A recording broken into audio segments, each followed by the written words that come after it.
I have been loading up Tesla since 2019. Good job. You're doing very well then. And my portfolio is mostly Tesla and Bitcoin. I've also been rolling leaps since then. But with a long-term outlook of 2030 plus, would it be better to just roll leaps or convert them into stock? Easiest question I've got this weekend. So first of all, I can say what I do. I cannot give you financial advice, but what I always do, and I've preached this, now I've heard other people echo it around the world in different channels.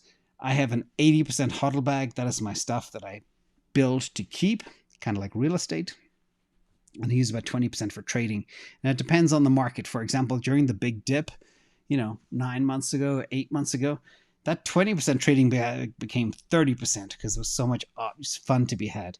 So I was swapping assets into risky levered positions to take advantage of the super cheap prices.